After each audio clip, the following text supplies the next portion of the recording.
गुरुजी के श्री चरणों पे नमन।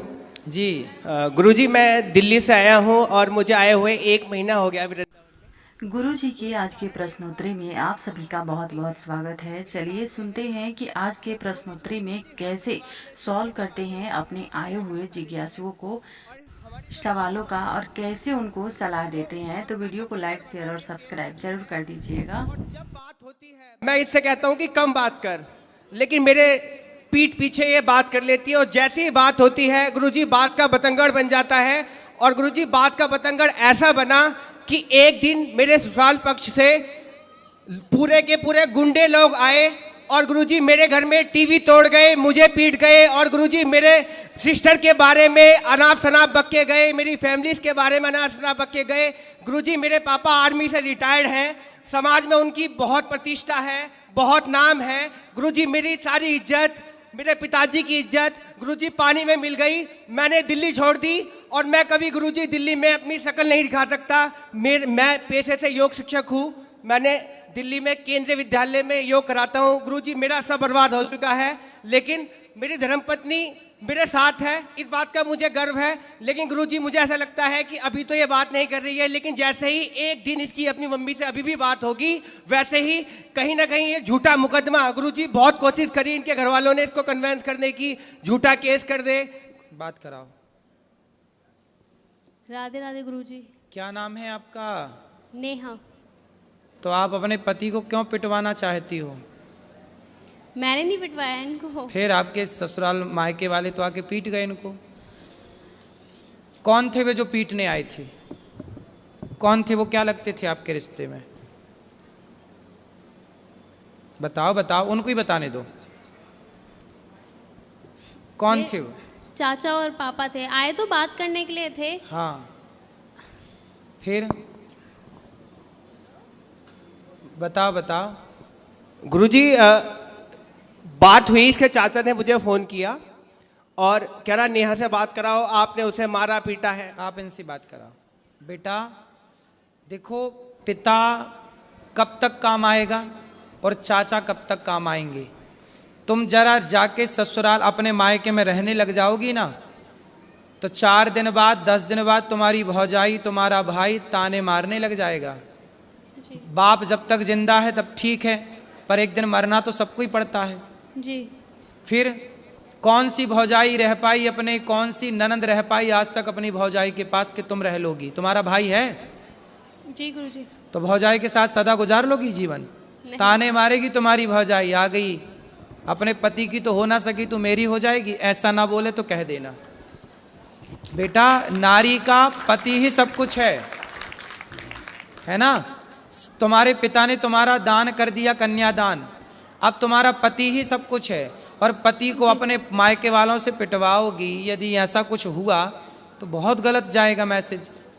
आप पति पत्नी दोनों खुश रहो, है ना। और आपको ना अपनी माँ, आज पता है जितने तलाक होते हैं, आप मानती हो उस बात को कि 95% तलाक लड़की की माँ की गलती से होते हैं। पता नहीं लड़की की माँ, लड़कियों से मोह भंग ही नहीं होता।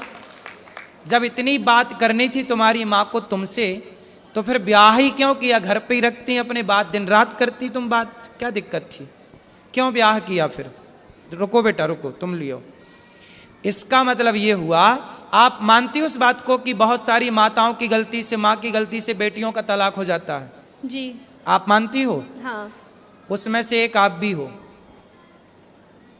आपकी जो माँ है ना, माँ कैसी होनी चाहिए? अरे माँ ऐसी होनी चाहिए कि पति पत्नी में लड़ाई हो तो माँ कहे कि बेटा ये तो सबके घर होती है, इस धरती पे ऐसा कौन पति पत्नी है जिसमें कभी लड़ाई झगड़ा ना हुआ हो? जी सबके होता है। इसका मतलब ये थोड़ी कि माँ तुमको बोला आजा बेटा मैं देखती हूँ दामाद को मैं पिटवाऊंगी। अरे माता सती अपने पिता के घर चली गई थी, दक्ष प्रजापति के घर, और वहां पर देखा कि मेरे पति का अपमान हो रहा है, तो माता सती सहन ना कर पाई। एक अच्छी स्त्री वो होती है जो कभी अपने पति का अपमान ना करती ना कराती। वो कैसी पत्नी जो अपने पति को अपने पिता और अपने चाचा से पिटवाए? तुम्हारे पिता बिल्कुल धर्म का ज्ञान नहीं रखते क्या? अनपढ़ है क्या? अरे दामाद का पांव पूजा है, जिसका मंडप के नीचे पांव पूजा है, उसे मारने का सोच भी कैसे सकते हैं? थोड़ा रिश्तों में मर्यादा भी तो रखनी चाहिए ना बेटा। ऐसे थोड़ी गुस्साई तो हाथ किस पे उठा रहे हैं ये भी तो सोचना चाहिए। भाई दामाद के पांव पूजे जाते हैं मंडप के नीचे, चाचा ने भी पांव पूजे होंगे, और आज वो चाचा आके मार के चला गया, तुम्हारे कारण तुम्हारा पति पिट गया, तो क्या ये तुम अच्छी नारी का परिचय दे रही हो? ऐसे रिश्ते नहीं बेटा। देखो पति सर्वोपरि है, स्त्री के लिए बताओ, स्त्री के लिए माँ बाप भी सर्वोपरि है, माँ भी सर्वोपरि है, ठीक है, पर अब तो आपका विवाह हुआ तो पति सर्वोपरि है ना जी। फिर तो आपके पति के साथ आपके परिवार वालों ने सही किया कि गलत किया? गलत किया। फिर आपने बोला नहीं उनको? आपने बोला नहीं अपने पिताजी अपने चाचा जी को कि तुम्हें शर्म नहीं आई?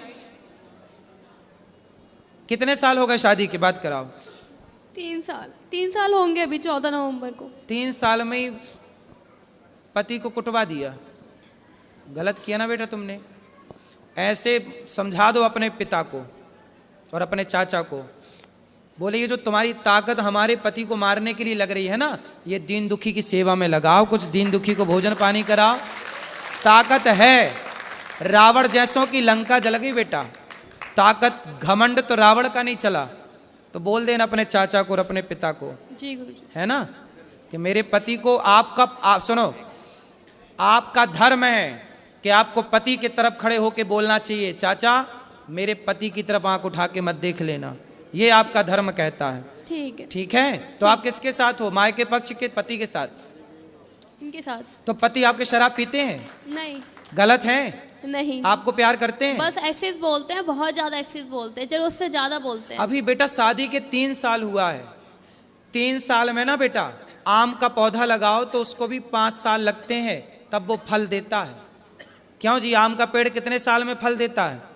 5 साल में। बेटा भी तुम्हारी शादी के 3 साल हुए हैं, शादी को थोड़ा मैच्योर तो होने दो, रिश्ते को पकने तो दो। जब पकेगा, जब एक दूसरे को समझोगे, अब तुमने उसे ऐसा करा दिया तो उसके अंदर तुम्हारे प्रति क्या श्रद्धा रहेगी? अब तुम हमें पिटवाओ और फिर हमसे उम्मीद करो कि हम तुमसे प्यार करें और तुम्हारा सम्मान करें। बेटा सम्मान दोनों तरफ से होता है, जब तुम सम्मान करोगी ना तो हम भी करेंगे, और तुम हमें गाली दोगी तो फिर हमसे सम्मान की कामना मत करना, ठीक है? गुरुजी एक बात और कहनी थी। और सुनो, तुम भी कितना बोलते हो, पत्नी को क्यों इतना उल्टा सीधा बोलते हो? गुरुजी मैं ऐसा कुछ नहीं बोलता, मैं बस ये बोलता हूँ कि बस अपनी मम्मी से उतना ही बात कर। गुरुजी मैं कभी जानने को मना नहीं करता। माँ से बात करती है बेटी, इसमें बुराई क्या है? माँ से तो हर बेटी बात करती है। और अभी गुरुजी शादी के 3 साल हुए हैं, थोड़ा अभी तो उस घर से निकल कर इस घर में आई है, उसको भी तो थोड़ा मौका दो। गुरुजी कॉलोनी में ये बोलती है कि मैं हिजड़ा हूँ। कौन बोलता है? इसकी मम्मी, और हमारी बच्ची हो गई, पूरी कॉलोनी में ये बोलती है ये दवाई खा खा के। गुरुजी पता नहीं क्या क्या बोलती है। गुरुजी मेरे को इतनी शर्म आती है कि मैं गुरुजी बता नहीं सकता, आप पूछो गुरुजी। क्यों बात कराओ? तुम अपनी माँ को बताओ ना बेटा, है ना? तुम्हारी माँ ऐसा बोलती हिजड़ा है, ये सब नहीं बोलना बेटा। माँ को समझाओ कि माँ तुम अपना काम करो। गुरुजी मैं आपसे एक बात पूछना चाहती हूँ कि क्या कोई माँ बाप ये चाहेंगे मेरी लड़की का घर टूट जाए? बेटा, कोई माँ बाप नहीं चाहते गुरुजी। बेटा बहुत माँ बाप की गलती से ही टूटता है, ये क्यों नहीं सोच रही हो? नहीं वो बात आपकी ठीक है, लेकिन वो नहीं चाहते। कुछ ऐसे रीजंस रहे हैं, कुछ ऐसी बातें रही हैं कि उनको ये स्टेप, मैं मानती हूँ कि ये चीज़ गलत थी, उनको नहीं करना चाहिए था, ये बहुत गलत था, लेकिन मुझे नहीं पता क्या सोच के उन्होंने ये किया। लेकिन आप इस बात से एग्री हो ना हो, 95% तलाक भारत में लड़कियों के माँ बाप की गलती, और माँ बाप अपनी बेटी को सही गाइड नहीं करते। कई बार क्या होता है मैं आपको बताऊं जी, पति पत्नी में लड़ाई होती है ना, पत्नियां भाग जाती हैं मायके, फिर पति फोन लगाता, अच्छा सॉरी हम अब तुमसे बात करेंगे, गलती हो गई, अब नहीं तुम्हें डांटेंगे, नहीं बोलेंगे। माँ बोलती है नहीं, दामाद तो नाक रगड़ता हुआ आएगा तब भेजूंगी। अब दामाद आता है तो माँ फिर भी नहीं भेजती। अब बताओ ये माँ की गलती है? हाँ ये गलती है, लेकिन ऐसी बहुत माएँ हैं इस धरती पे, हैं गुरुजी, लेकिन कुछ गलतियां इनकी भी हैं। बिल्कुल ये भी होंगी, गाली देती है, इनकी भी गलतियां ये होंगी। भी गाली देते हैं माँ बाप को। भाई माँ बाप तो माँ बाप है ना गुरुजी, चाहे कैसे भी है लड़की के ही, लेकिन है तो माँ बाप ही। इनको गाली देने का क्या राइट बनता है? बिल्कुल। क्यों तुम गाली देते हो इनके माँ बाप को? गुरुजी वो दारू पीते हैं। कौन? और इसके जो पिताजी अरे हैं तो वो अपने पैसे से पीते हैं गुरुजी, तुम्हारे। दारू पी के वो गाली गलौज करते हैं अरे गुरुजी। तो करने तो कुत्ता भौंके, मैं- तुम मुंह में टेप लगाने जाओगे क्या? गुरुजी मैं पढ़ा लिखा शिक्षित और मैं योगा टीचर, मैं तो गुरुजी लोगों को ज्ञान और देता हूँ योग का, मैं अरे गाली नहीं देता। तो सारा संसार दारू पी के गाली दे रहा, तुम सबका ठेका लेके बैठोगे? गुरुजी मैं ब्लॉक कर देता हूँ उनको कि कॉल मेरे से बात ना हो, तो फिर वो ये बोलते हैं कि नंबर यहाँ ब्लॉक पे कर आप देता भी है। गलत हैं। सास ससुर को गाली क्यों दोगे? मैं- भाई सास ससुर पत्नी के माता पिता आपके भी माँ बाप हैं। जितने आपके लिए आपके माँ बाप प्रिय हैं, ऐसे उतने ही उस लड़की के लिए उसके माँ बाप प्रिय हैं। इसलिए हर लड़की को अपने माँ बाप से प्यार है, हर लड़के को अपने माँ बाप से प्यार है। इसमें बुराई क्या है? और आप कौन होते हैं उनके माँ बाप को गाली देने वाले? नहीं गुरुजी, मैंने कभी स्टार्टिंग में कभी कुछ नहीं बोला। वो फोन करते हैं, बेटी से बात करा, मैं कराता हूँ, फिर दामाद से बात करा, और एकदम से अब शब्दों का यूज करने लगते हैं गुरुजी। कोई बात नहीं, वो भी तो तुम्हारे माँ बाप हैं। जैसे माँ बाप की दो डांटें सुन लेते हो, सुन लिया करो। रिश्ते थोड़ा सहनशीलता से चलते हैं। दो बातें तुम सुन लो, तुम काहे इतना हाइपर हो जाते हो?